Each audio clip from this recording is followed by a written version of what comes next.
Well, good morning, everybody, and welcome to our prevention perk. For those of you that may not know me, I am Steve Miller.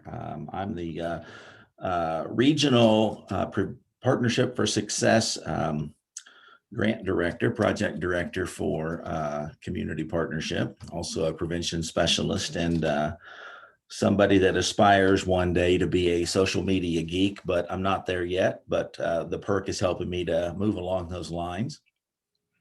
Sure have enjoyed putting together this series and bringing it to everyone. We've got some great segments still to come. Our next one will be a little profile of our video series called Helping Everyone Learn Prevention. We have about 30, I think 33 titles, something like that, ranging from what we're going to be talking about today, CATCA 7 strategies. We talk about strategic prevention framework, drug prevention around marijuana, underage drinking prevention, those kinds of things. There's Green Dot, and some things on mental health first aid. So we'll talk a little bit more about those and how communities might be able to use those short video segments for prevention uses at the coalition level and in their communities for training purposes if they should choose.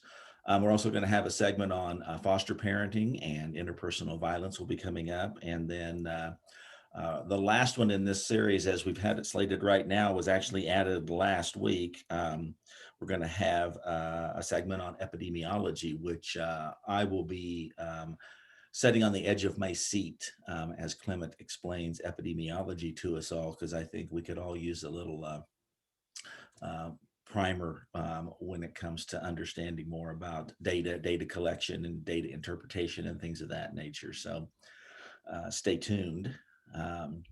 But those are yet to come. Today we have Chris Davis with us to talk about the 7 strategies for community change. And this is one of those tools that's in the toolbox for coalitions and communities to engage with as they address a number of issues. It doesn't have to specifically be about substance misuse in your community. It can be other risky behaviors. And it's about really bringing the community to the table and making that lasting change. That's the thing that we always strive to stress with our communities and coalitions, is that it's good to have those events that bring the community out, bring the community together, like at our take back, or if they have some kind of maybe a roundtable discussion, some kind of a special event. And those are all good because they show that community unification around whatever the issue at hand is. But what we're always striving for is what we call environmental change, is when we change the mindset, the belief systems, the things in the community that we don't often have a label for, that we see, we see indirectly sometimes, the underage drinking or marijuana use and things like that. But these are the things that allow those behaviors to continue. How do you change the way you think about things, the way that your community operates? So that's why it's really impactful to start to bring on, in addition to understanding the strategic prevention framework and the 7 components that lie within that. But then as you're putting together your planning processes for the coalition, you need to be thinking about how to incorporate these change agents into your work as well. And that's what Chris is going to spend our time with today, kind of fleshing that out and what that looks like and how they can be impactful in the community to do exactly what they say, make changes around risky behavior, substance use, and things of that nature. So I'm going to go ahead and step aside and let Chris bring up his PowerPoint and launch right into this. Thanks, Chris. Thanks, Steve. I appreciate that. Just so you know, our prevention perk location is immediately south of a train track. So a train may very well go by as I'm speaking. If so, I will mute because you can't hear it. It's probably 30 or 40 feet from my window here. So, but thank you all for being here, being a part of this.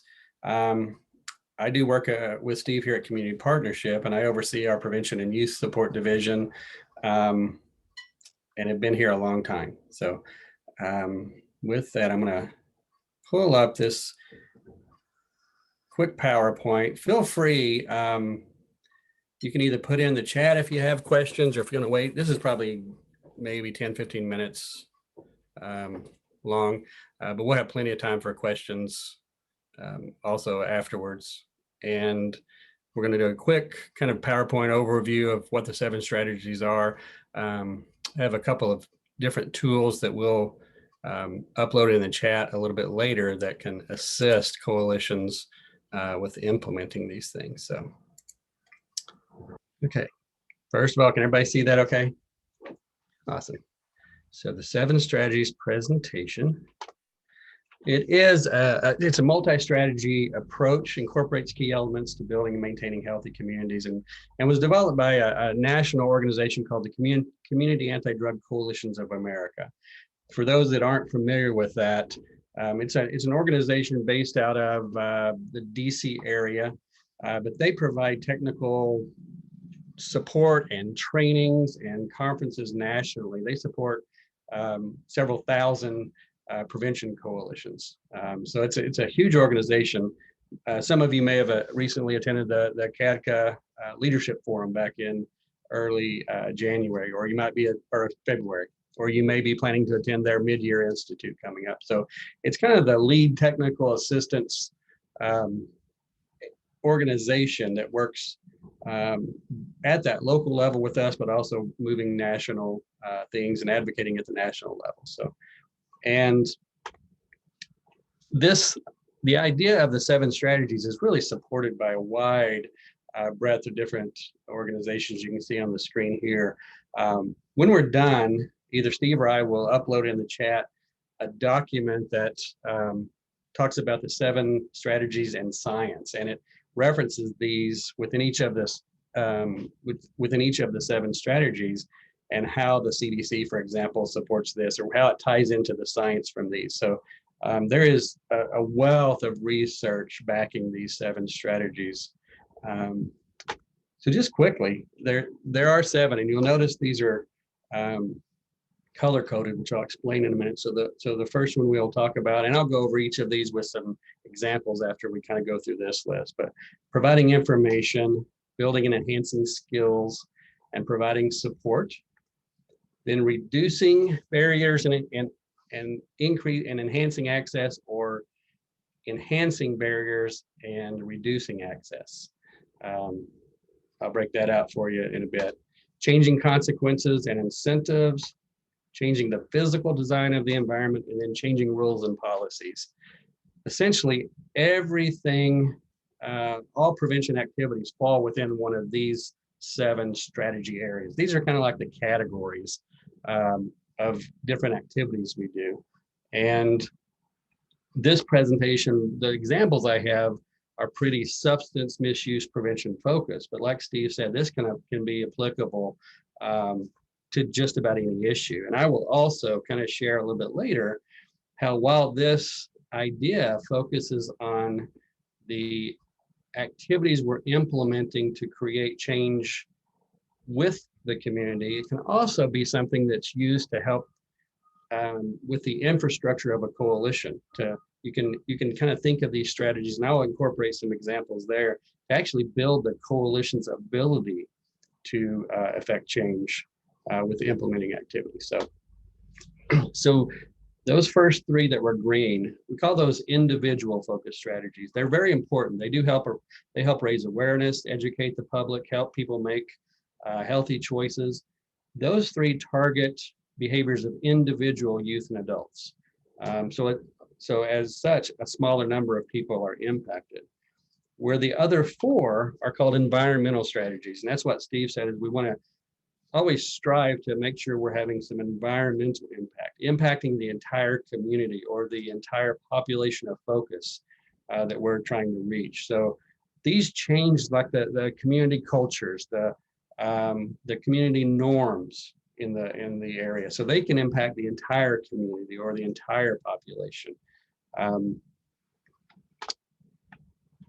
And when you're looking at choosing strategies, I I I sometimes use analogies to try to teach or share new ideas with people. So something that we're familiar with is like baking a cake. Baking a cake, you have to have certain ingredients. You need to have um, flour or like I do, the Duncan cake mix. But it's not just that. You also, even with that, you have to add other things like eggs and water and oil.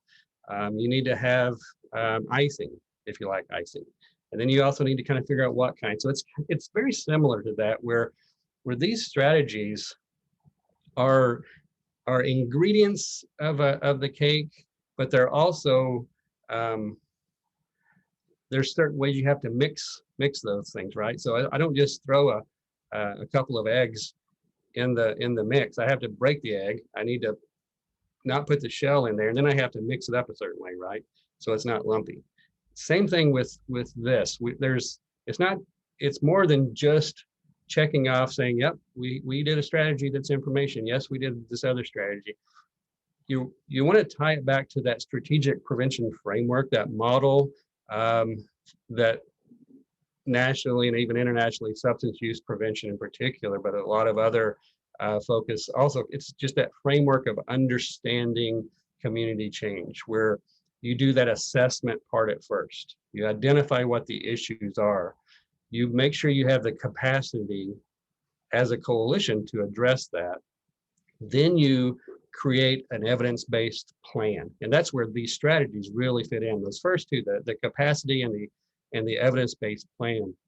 You want to have that before you start implementing, because you want to make sure you have limited time and resources usually, and volunteers, and you want to do the most you can with what you have. So wouldn't you want to make sure you're implementing something that's been shown to be effective? So that's where these 7 strategies can help. And ideally, you're having a comprehensive mix of all 7, not just the cake mix. You also want to add the eggs, which might be a different strategy. You also want to add the oil. And then once you have them and you're implementing those, you're evaluating. So you're watching the cake bake to make sure it doesn't burn. You're assessing and you're making changes as you go. So this fits really well into that strategic prevention framework that we really focus on.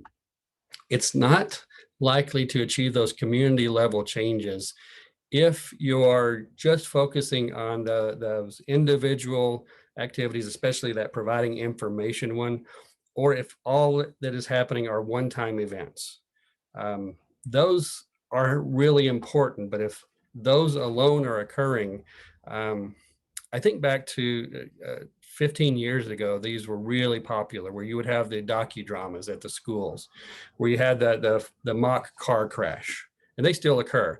But I can remember real specifically, those were happening, and it would take 6 months to coordinate. And sometimes they would have a helicopter fly in, and the students would go watch, and they would have actors kind of doing this docudrama, and they're very impactful for about 2 weeks. And the research shows that just doing that by itself doesn't create long-term change. So it's a mix. It's one of the ingredients in our prevention cake that we want to utilize. And again, that needs assessment that you do as part of that assessment piece of SPIF is really, really, really important.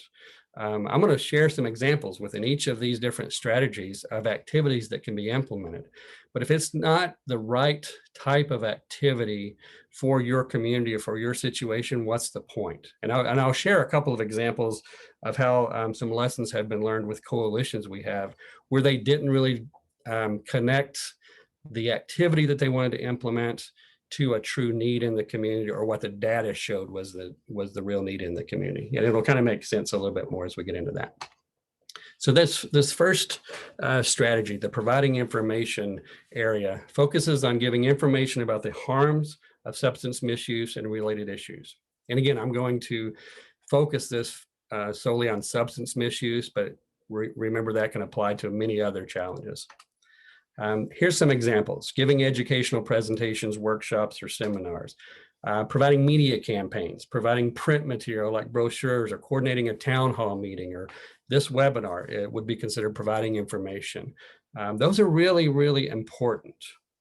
And oftentimes, especially in a community that hasn't had any organized prevention efforts, yet you really need this activity to start getting the word out. Some coalitions want to go immediately to changing laws and things like that in their community, and it fails miserably, and they don't know why. And part of it is they haven't sold the community or the people that needed to know about that on why this is such a big deal anyway. So that giving information and providing information piece is critically important. The second, enhancing and building skills. This is trainings and workshops and things that actually increase our skill level at something. So it's more than just the awareness. Examples, things like parenting classes or school substance use prevention curricula. We provide a responsible beverage service training to alcohol retailers. We're teaching them, we're providing information on what the laws are, but we're also teaching them how to identify minors who might be attempting to purchase alcohol. We teach them how to identify fake and false IDs and things like that. So those are skill building or enhancement type activities. Attending a prevention conference, you're learning new skills. And then the providing support, which is the third of the three individual focused strategies. This is where we're supporting people to in activities to either reduce the risk of something or enhance their protection. And some examples are promoting and providing healthy alternative activities. I'm excited to see Kim Reeser here with the Springfield Greene County Parks Department, Parks Board. They're wonderful at this. We're providing opportunities for youth and families to engage in healthy alternative activities. Because if we can help the people, whoever our target audience is, do things like this, they're much less likely to do other negative things like using substances and so forth. Support groups fall within this, mentoring programs and mentoring youth, whether it's formal or informal or adults, all fall within providing support. So now we'll look a little bit at those environmental strategies. So the first, and this is it's 4A and 4B, so I kind of broke it up so we can explain it. The first part of that is reducing barriers and enhancing access to improve the ability, the ease, the opportunity for people to engage in services. So for example, let's say we're having a town hall meeting. We want to have some big community event or something like that.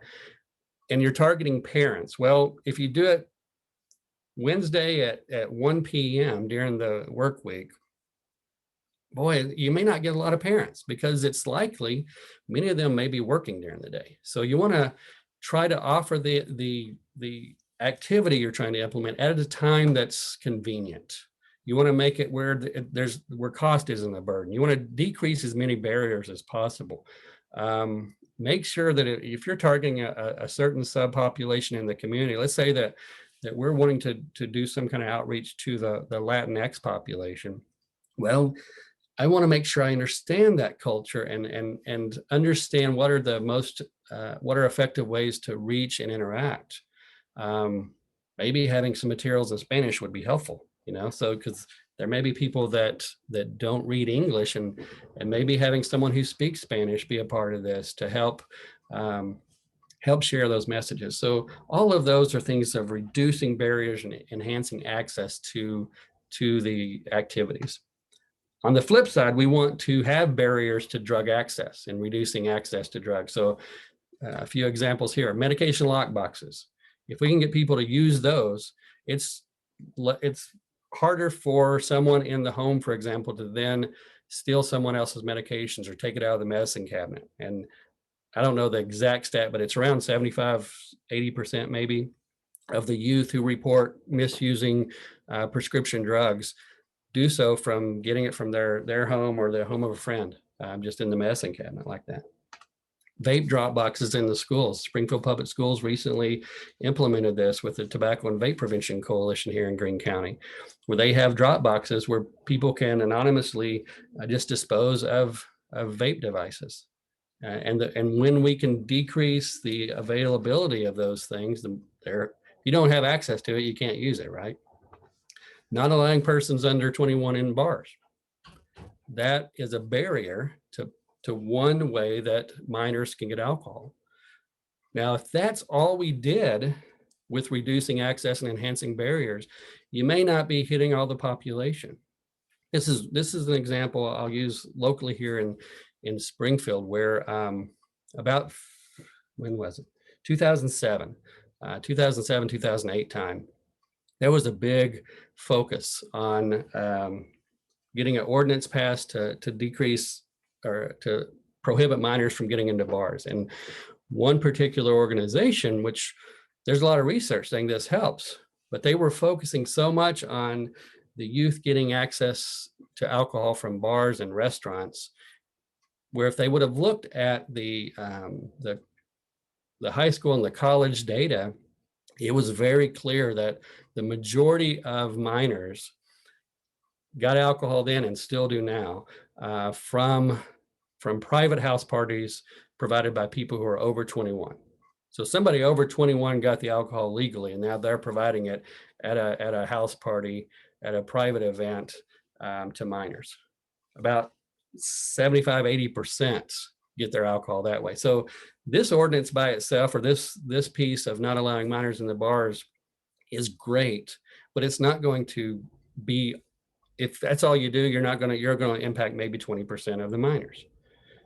So this is one piece. So you want to assess, and if you only have the capacity to implement one big thing with that example, maybe the minors in the bars isn't where I'd want to put my efforts. Maybe it would be working on a house party ordinance and getting law enforcement there and doing some education around house parties. So again, you always want to go back to what the data shows as to where, for this one, if we're looking at decreasing availability, where are they getting it in the first place?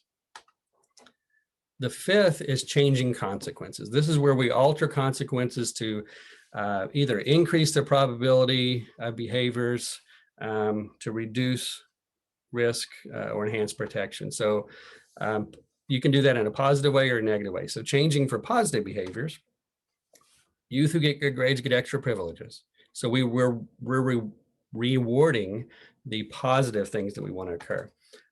Employees who pass compliance checks get a $50 bonus. I know one of the local retailers does that. So boy, they're always looking to, and you don't know if it's a compliance check or not. So they're always have incentive to refuse a sale to a minor because it could be a bonus to them. On the flip side, negative behaviors, consequences for things that we don't want to occur. So I'll use alcohol retailers again. They may have their license suspended or revoked if they continue to fail compliance checks or not follow the law relating to alcohol sales. Or a youth may lose their privileges at home if they're not doing something that they should be, kind of thing. So do you see how those it's kind of like the other one where enhancing access and reducing barriers kind of flips. You can have positive consequences, or you can have consequences to redirect behavior in a different way. Changing physical design is in some ways changing the actual physical or the structure to an environment to reduce the risk or enhance protection. A few examples here. Schools many of them now have no doors on the bathrooms, and it immediately decreased smoking in bathrooms, because when you had the door shut, you wouldn't see the smoke coming out. But with that, because you go around the curve now, well, when they're smoking now, you can see the smoke drifting out into the hallway. So that's an example. Increasing lighting in parks has been shown to decrease drug activity in parks. It's not uncommon, for example, where people might have drug deals in the parks in a dark area. They don't want a lot of people seeing it. So if it's lit up everywhere and everybody can see me, I'm probably not going to go out there and try to sell drugs right in front of everybody. So posting signs about no smoking or vaping or alcohol use, those are physical design changes. Alcohol retailer outlet density or tobacco, where you actually can have ordinances or laws that are passed to limit the number of alcohol licenses within a certain area. or within a mile or of a school. Like we have some here in the past that were up to 1,000 feet from a school. That's an outlet density restriction. And there's a lot of research that shows for each outlet that you have that you add, you see increases in violence or other criminal activity, things like that. So the Branson passed a very comprehensive alcohol ordinance, for example, and tied their outlet density, the number of licenses that they provide, to the number of new water meters, because that was how they identified growth, was as the population increases, we'll add licenses, but not just a free-for-all, because down there would be huge incentive to have 500-600 alcohol retailers with all the tourists. So, and then this final one here is changing rules and policies, which can be formal changes in written policies or laws, like tobacco-free workplace policies at an agency or a business. A minor awareness diversion program like we have here in Greene County, where law enforcement, the prosecutor has established this, that if it's the minor's first MIP offense, and they didn't engage in other illegal activity like assaulting a police officer or something like that, they've worked with the courts and they offer a diversion program to that minor, or they oftentimes will. And the minor has to pay for this class. It's a 6-hour class provided by treatment facility, usually on a Saturday morning. And it's been shown that, and if they complete the class within a 6-month period or something, and they don't reoffend for 2 years, then the prosecutor doesn't file the charges. So it's kind of that get out of jail free card if it works. And it's that they did some research on that program in particular about a decade ago, showing about a 5% recidivism rate, which is incredibly low. So that is a formal change within their procedures there. Mandatory alcohol server training ordinance. Again, Branson passed this, where anybody who sells or serves alcohol has to go through an approved training that has evidence base showing that it decreases the likelihood, if somebody implements what they're trained on, of selling to someone they shouldn't. So I'm going to say questions, but I also want to share one other tool with you. I'm going to pull this up. So just literally earlier this month was the first time, well, I guess late last month, I've been here for 21 years. You're always adding to, evolving, enhancing. So we incorporated the 7 strategies into a report form, an update form that we have shared with some local coalitions. And if I can find this, I'll pull it up, and we'll put this in the chat for you, and you're welcome to use this however you'd like. But it's just a way for coalitions, like on a monthly basis or however often, can just create this report to kind of track as they're going, the name, who's reporting out, the date, and then having those 7 strategies where you provide an update on, since the last time we met or the last time we looked at this, what are things that have happened in the providing information. And then on the second page of it is just standing kind of some examples of what those things are. We're hoping, we work with a number of coalitions here in Springfield that all participate and have representation on a board called the Ozarks Fighting Back Advisory Board. So they all attend this meeting. And this is a way that we're kind of testing to see if we can get the coalitions to start communicating more in the 7 strategies language and start sharing those resources within the OFB meeting and so forth. We can first, like here in Greene County, we have an underage drinking task force and a tobacco and vape prevention coalition.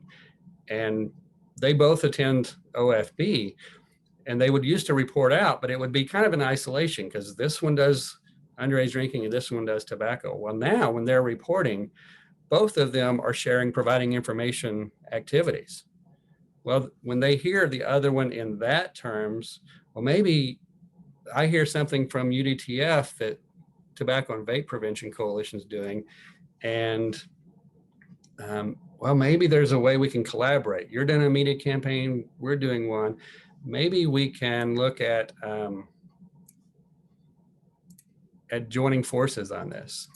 By the way, did that pull up, Steve, or was I still showing the old thing? Okay. So things like that, tools like that, we're making available, and we can even put this PowerPoint in the chat if somebody wants it. Doesn't matter to me. The other thing, Steve, do you want to pull that? Can you put that other 7 strategies in the science document? We'll put it up there as well. So I guess right now this would be a time for, if you have questions, or Steve, I'll turn it back to you to moderate however you want to do there. So just want to kind of give you a quick overview of what the strategies are. And it's a good tool to help us kind of stay in our lane.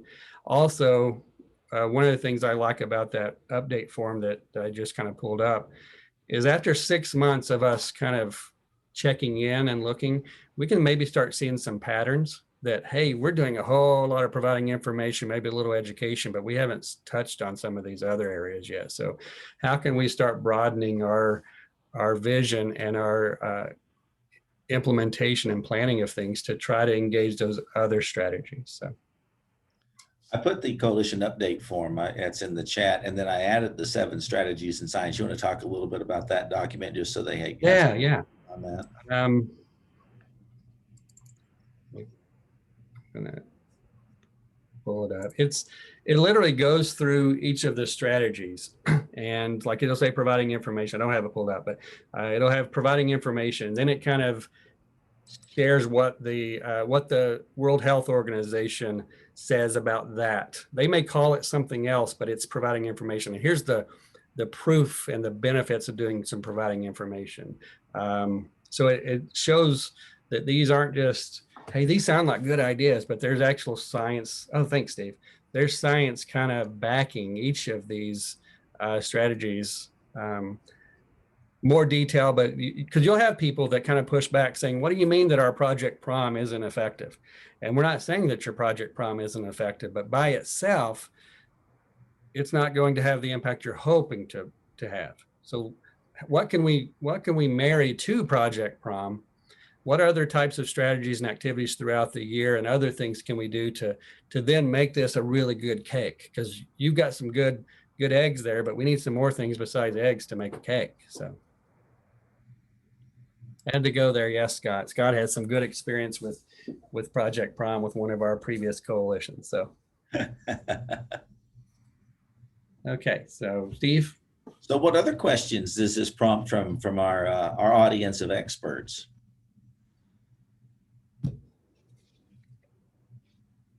You know, the first thing that comes to mind when you started launching this, and I kind of looked around, I don't, not everyone who's on this call has gone through the SAPS training before, but in that we talk about the need to increase your resources and your readiness in the community, and that's a lot of what's kind of embedded in this 7 strategies for change. I mean, when you unpack it, it's really about resources being the people, agencies, that could be finances, that could be, you know, where do you get copy paper from, or, you know, who's going to do your printing resources. You know, I see, you know, Judy Dingman is on here. When she was the editor of the newspaper, she was at the coalition meetings, and she's turning what we're talking about into copy that the community can read about. That's a resource in the community.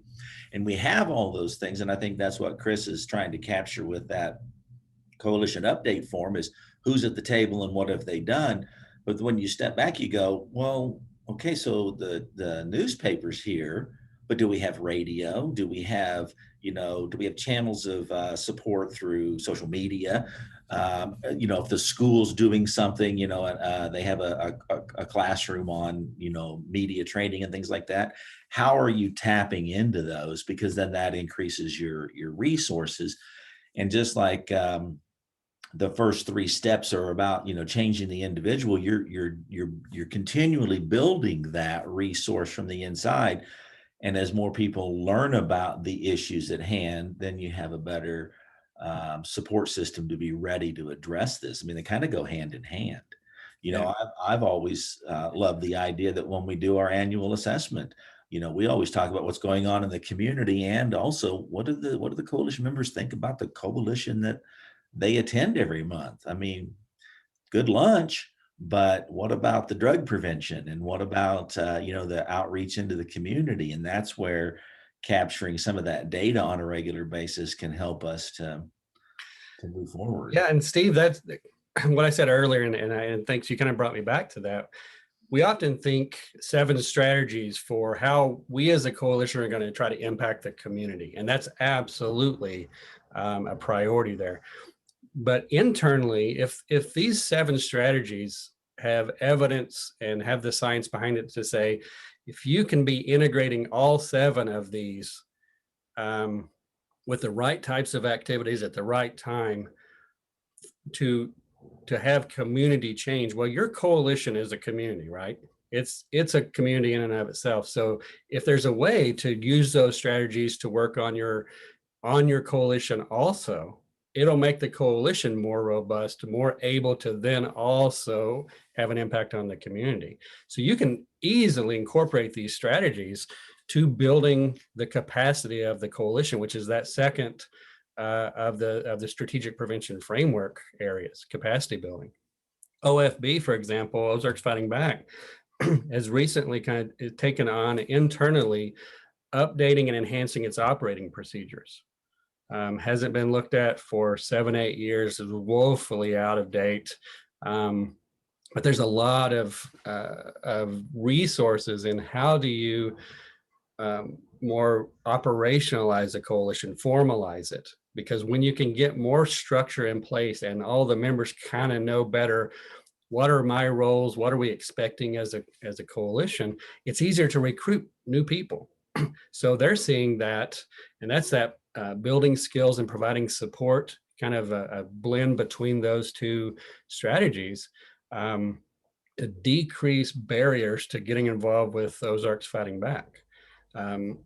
So you can, or changing the policy, or the procedure. So what are some incentives that we can provide to coalition members to stay engaged? And it doesn't have to be gift cards or stuff like that, but it can be having a discussion on what is it, what's the connection to you emotionally to this coalition, and having some discussion. So when I hear that so-and-so is on this coalition because, well, when you hear that I'm on this coalition now because of my 3-year-old grandson, well, I'm more than just paid to do this now. I have an emotional involvement, and you may have a grandchild, so we can have a connection there. So, and it builds that teamwork and that camaraderie. So there's all kinds of different ways to use the idea of the 7 strategies, both in enhancing your program and your coalition internally, but also definitely it's what we want to use to guide our efforts as we're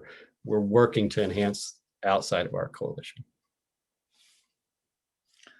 So I really don't want to position it like all or nothing kind of thing. There's 7 of them, and there's value in all of them. And like you're doing with OFB and the coalition update form, you're really trying to get a handle on the health of the coalition and the impact that they're making. But if someone's looking at this now and thinking, where do I get started? Is there one place that's more of an entry point? Like, we really need this to kind of build support for this moving forward, to really build the resources and readiness to actually adopt 7 strategies? Yes, there is. And that's where you defer back to the strategic prevention framework. Always, if you're not familiar with that, work with prevention specialists. CPO will help you go through that substance abuse prevention skills training that Steve mentioned, because it kind of really goes over this. But when you have assessment, capacity building, planning, implementation, evaluation, we want to go immediately to the implementation or even the planning. See, what you're talking about is that assessment. We don't have to do a year-long assessment on this, but let's take an honest look at what the issue is we're trying to address. What's the data say about that issue? What's our coalition look like now? What's the good, bad, and ugly of that? Let's assess where we're at, because until you know where you're at right now, you really don't know how to go somewhere else. I mean, I can say, let's go to San Francisco, and depending on where you're at, it may be a 30-minute drive or it may be a 45-hour drive. So it depends on where you're starting from. If we're starting from Springfield, it's a lot different to map that out versus if I'm starting from, say, Los Angeles. So as a coalition, where are we right now with what we're doing? And if we can be vulnerable in sharing that, because there's good things with every coalition, and there's things that really need improved or changed with every coalition. As far as what we're implementing, who we have at the table, who we don't have at the table. So I would always go back to, if I want to work on where do we go from here, let's look at where we are or where we've been also, always incorporating that piece, because that really does help guide. This is a logical next step if this is where we're at. So, but as far as the strategies, those first three, that providing information, those are kind of the easier strategies, that a coalition without any key community change agent stakeholders like a mayor or city council, you can provide information. If you're the one of three members on a coalition that are just concerned parents who want to do something good, you can find information on your topic. You can put it out on your social media and say, this is a problem, this is a concern. Here's what the Missouri Student Survey data says about this in our county. We'd like to form a coalition. Who wants to join? I mean, you can do that. That's providing information. So those first three, those individual focus, tend to be kind of the lower hanging fruit as far as prevention activities go. And again, often if there's not momentum already in the community, or if you're trying to start momentum, that's usually where you start to get some things going. Questions from any of the audience members? Not a question, but just a comment on that form. And Christina, I hope you're listening. I really see that as a huge tool, and it's like, it's so simple, but so brilliant. One of the things that, and I liken this to what we're doing in Webster County with COVID, is we're now finally, or we're not finally, but we're talking to every vaccinator every week to get a real picture of what's going on in the county. So I think that if you took a look at, if the coalition members, and our coalition is one that doesn't focus solely on substance misuse prevention, but we've got a whole myriad of social and health issues that we're tackling for the county. But if you looked at that form, and if the coalition members really understood the 7 strategies, I think that what we'd find is that just about every coalition member is doing something, some kind of work along that line every month.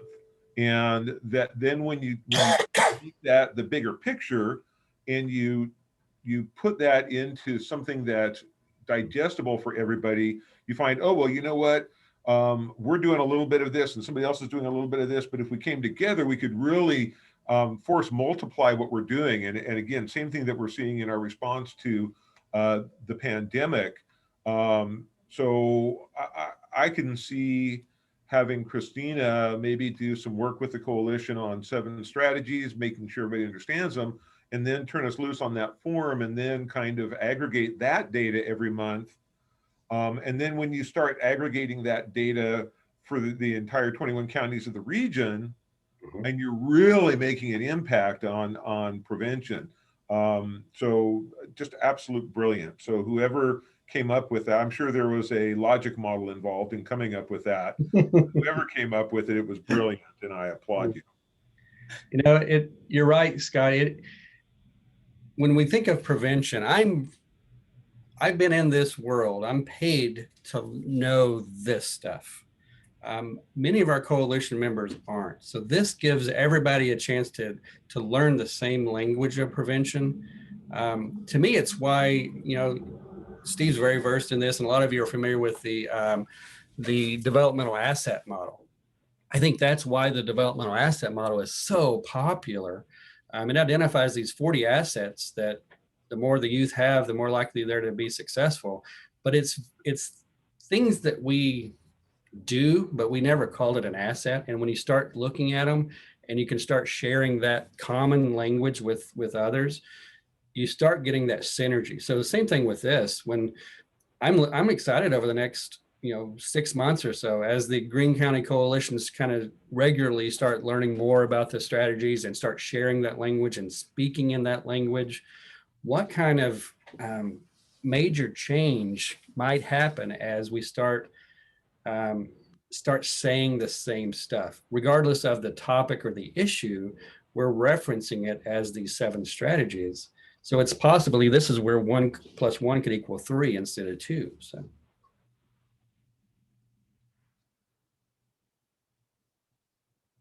Other comments or questions from the audience?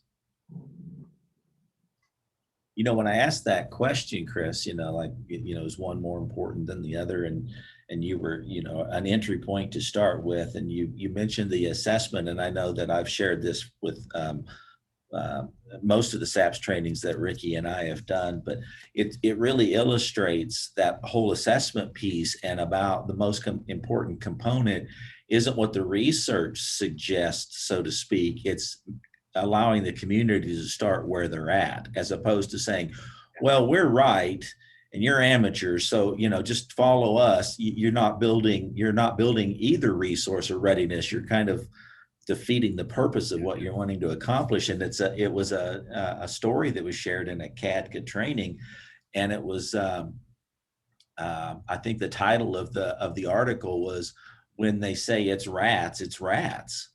And they had a story of where they brought in the CADCA trainers and the mobilizers to a community. I think it was in Miami, and they had an assessment. I mean, they brought in, the big dogs from, Washington, and they were doing their job. And what they realized was that this was an inner city neighborhood, and that they had a crack cocaine epidemic. And they laid out a plan, and they were just sure this was going to work. And people came to the table, and they were like, not interested. They just would not get engaged with a crack cocaine epidemic as being their problem. And so they were frustrated, and they're asking, what do you think the problem is? Which they hadn't done up to that point. And the majority of the residents were single mothers. And from their perspective, the problem was they had a rat infestation in the projects. And they were like, well, we're from CADCA, we're not exterminators, It's like, and they're like, but that's what the problem is. And so they stood back and they did this kind of analogy or this assessment, and they used these same tools and put together a strategy to address what they believed to be the problem. And they started to eradicate the rat infestation, like changing physical design. I mean, they talked about taking out the garbage, and they would find rats in the diaper pails and things like that. And they talked about how they can work through this. And over a period of time, this problem alleviated itself. And they went back to the table and they asked the community, well, what do you think your next problem is? And overwhelmingly, the people said, yeah, I think we have a crack cocaine problem here. Because then they were ready to take the next step. And to me, when you were sharing that, it made me think of that story, because they were able to build support. They were able to reduce some of the barriers and increase access, because they kind of followed the community's lead, used the same tools, showed them how to utilize these tools, put together an effective model to address what was in their mind, the issue. And then they already had the skills to then say, oh, well, we can take the same skill set we did with the rat problem and now apply it to what the next issue is. And they could begin to address the crack epidemic that was going on. And to me, it's like, I try to keep that in mind, especially with the Partnership for Success grant, because I'm going to so many different communities and different counties that are in different places. And even though the data says this, that may not be where Webster County is in this process. That may not be where Lawrence County is in this process. So start where they are, and then start to unfold the skill building and then we can say, now this is what the data is saying, and then move forward. I really love that, because you're really building I don't know, a team or people that have a vested interest in making the community a safer or a better place to live. Yeah, I support and encourage any prevention activity that is a true prevention activity. Now, you want to make sure that it's not, guys, this is a prevention activity, but it's really not, because you can look at alternative activities, and we want to get kids engaged in alternative activities. Well, a keg party is an alternative activity, but that's not the kind of alternative activity we want to promote. So we want to make sure it's healthy, it's safe, and it's engaging with the population. So, but as long as it's not a keg party, well, I would love for this ordinance and this ordinance and this thing to change and to happen. Let's do a drug take back event in April to get some things started. And maybe we'll do a town hall meeting on this topic. And we're slowly building community awareness of the issues. And even though the data, and I can tell you in every county we work in, and probably every county in the country, if you look at youth substance use issues, by and large, underage drinking is the number one problem, by and large. But it's also the one that people tend not to care as much about. What's the big deal? I drank when I was a kid, whatever. So you want to, while we want to address underage drinking, the only way to maybe engage the community in underage drinking prevention is connecting it to other things that they do care about, like what Steve was sharing. So maybe they're really worried about the mental health of their youth. There's a lot of increased risk and thoughts of suicide and stuff like that. Well, go to the epidemiology session that Clement and Steve will be doing, because this is something he and I are working on, and Jillian, where we're looking at the Missouri Student Survey data, looking at the youth who are drinking versus those who aren't here in Greene County, and also comparing that to the youth who are reporting that they seriously consider suicide versus those who don't. And I think the data, and I may be a little off, but 2020 survey data showed that kids who report currently drinking alcohol are 8 times more likely to seriously consider suicide versus those who aren't. Well, putting that out, where suicide is the entry point that gets their attention, then you can tie it into the issues that you're really wanting to address. So you can address both. We can decrease the risk of suicide, but we can also decrease the prevalence of underage drinking at the same time. And then how do we, so that by doing that, that's a providing information activity. So. Well, thanks for the, I do. I think sometimes we talk about SAPS and the strategic prevention framework, but really kind of fleshing out these strategies as well is kind of an under-resourced resource that we have. So it's good to have this talked about. And then I've been recording, so this will be housed on our CPO YouTube channel. So we can share this with other coalitions or with members that might have liked to have been here today, but weren't able to. So we'll have this as a resource going forward. And then there is a series of videos on the 7 strategies that Ricky did for helping everyone learn prevention. And we'll talk more about those in the next Prevention Perk segment. Any other questions, comments, concerns, criticisms? Steve, there's a question of, will you share the link? Will you share the link to the recorded video, or how do they access that? Yeah, I can.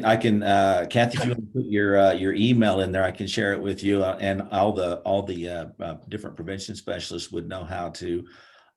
Maybe I should include a link in the next invitation for upcoming series. It's just CP Ozarks is the tag word on YouTube, and that's where you can find them. But I'll include that in subsequent invitations so people will know where to find them.